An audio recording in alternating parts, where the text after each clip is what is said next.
The Minister. Deputy Speaker, I move that a bill be introduced for an Act to amend the Rural Fire Act 1997 to make provision with respect to bushfire hazard reduction work and vegetation clearing work. The question is that this bill be now introduced. All of that opinion say aye. Aye. To the contrary, no. I think the ayes have it. The ayes have it. Minister. I bring up the bill and move that this bill be now read a second time.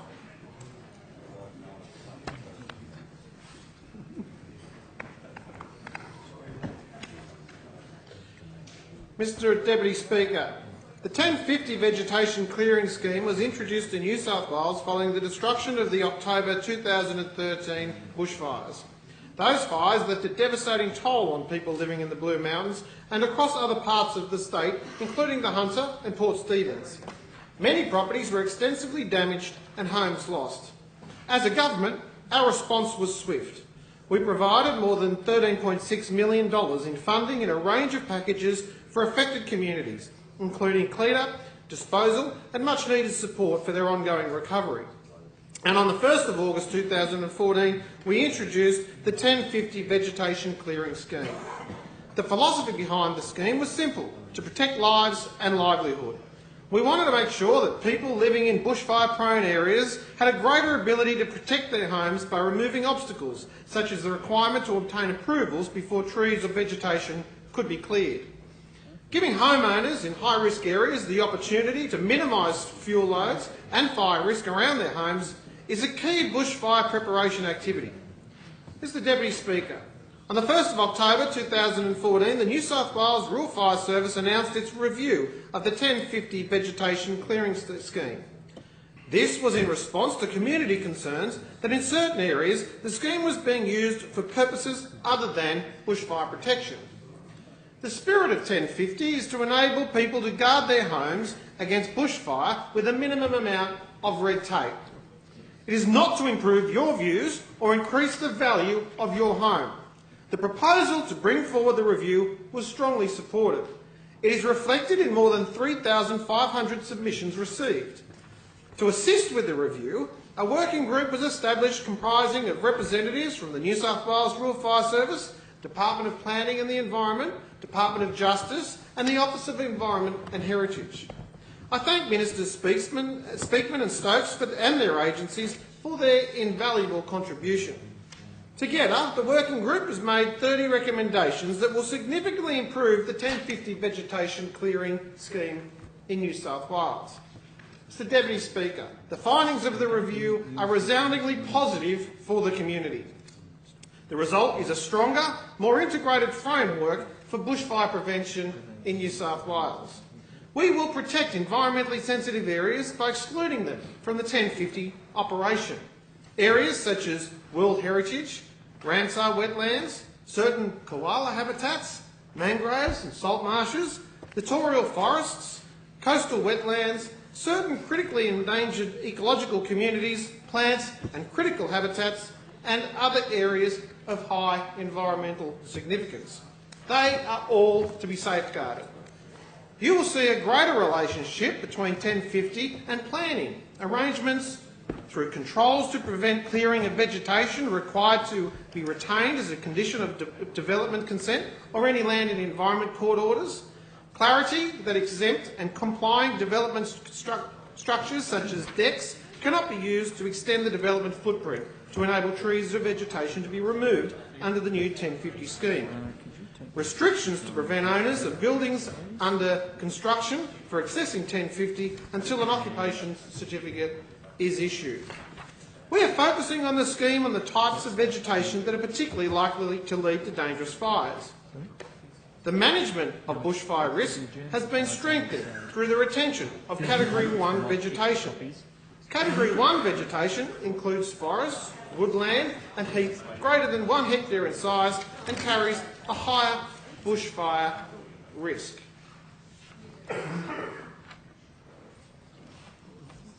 A new Category 3, which will include grasslands and arid shrublands, is being established.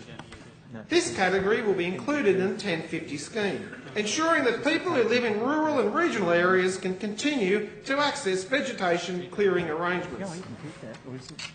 Lower risk vegetation such as rainforest and small isolated pockets of vegetation are being removed from the 1050 scheme. Mr Deputy Speaker, the vast majority of changes to the way the 1050 vegetation clearing scheme works will occur through an update to the 1050 vegetation clearing code of practice.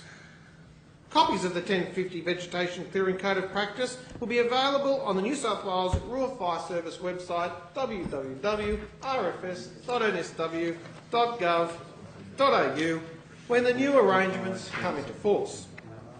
However, some machinery amendments to improve its legislative framework are being made through this bill. The term tree under section 100P of the Rural Fire Services Act 1997 will be amended to include trees with multiple stems within the definition. Section 100R will also be amended to clarify that a landowner can remove the whole tree if part of the trunk of the tree falls within 10 metres of the external wall of a building. This rectifies the confusion that landowners had on their ability to remove trees which fell partly within the 10-metre rule. Deputy Speaker, the bill also amends section 100R to require a landowner to obtain written consent from their neighbour if they want to remove a tree or vegetation on their property that falls within 10 metres or 50 metres of their neighbour's home. This responds to concerns raised during the review that trees or vegetation which are being relied upon by a person's neighbour for shade or privacy were being removed.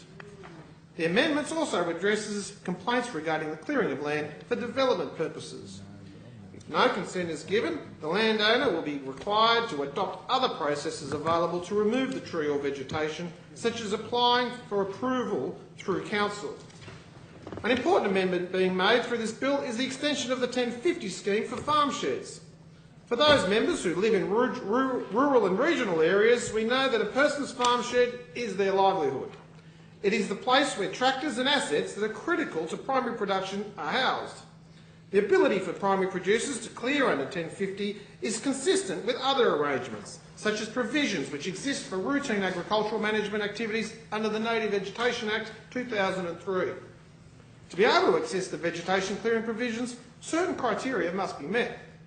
For example, the farm shed must be situated on land that is in one of 3 land use zones: primary production, rural landscape or primary production small lots. The farm shed must have a floor area of more than 50 square metres and used for the purpose of carrying on a primary production business such as dairy farming, poultry farming or aquaculture. The shed must not be movable. This is to prevent any unnecessary vegetation clearing from being undertaken. Plant nurseries are not included in the definition. If a farm shed is being used for processing products, the majority of those products must be produced on the property in which the farm shed is situated. Mr Deputy Speaker, amendments are also being made to the Rural Fire Services Act 1997 to permit authorised bushfire hazard reduction and vegetation clearing works under a number of acts. These include the Native Vegetation Act 2003, Fisheries Management Act 1994 and the Soil Conservation Act 1938. The amendments will improve the way in which bushfire hazard reduction work under 1050 or through a bushfire hazard reduction certificate is undertaken. The bill also clarifies that people who don't comply with the conditions set up in the 1050 Vegetation Clearing Code of Practice or a bushfire hazard reduction certificate may be liable to offences under those acts. Section 100R7 states that vegetation clearing must not be carried out unless it is in accordance with the 1050 Code of Practice. Similarly, 100C4 will be amended to state that a person may undertake bushfire hazard reduction work without any requirements for assessment or approval if A. The work is carried out in accordance with a bushfire risk management plan that applies to the land, B. There is bushfire hazard reduction certificate in force in respect for the work being done and the work is carried out in accordance with any conditions specified in the certificate, and C. The work is carried out in accordance with the provisions of any bushfire code applying to the land specified in the certificate. Failure to comply with these requirements when those works are carried out may expose a person to offences under the Identified Acts of Section 100C(5). This message will be clearly conveyed when a bushfire hazard reduction certificate is issued. Mr Deputy Speaker, the amendments before us today, together with the amendments that will be made in the 1050 Vegetation Clearing Code of Practice, strike a better balance between the rights of people to protect their homes and the responsibilities that we have to our environment. The New South Wales Rural Fire Service report, review of the 1050 Vegetation Clearing Entitlement Scheme, will be made available on the New South Wales Rural Fire Service website. Landowners will be able to find out how the new arrangements will apply to them through the New South Wales Rural Fire Service online tool. This means that property owners won't have to check with their councils or agencies to find out if the exclusion applies, once again reducing green tape. The New South Wales Rural Fire Service frequently asked questions and website will also provide advice on the new arrangements. Mr Deputy Speaker, I commend the bill to the House.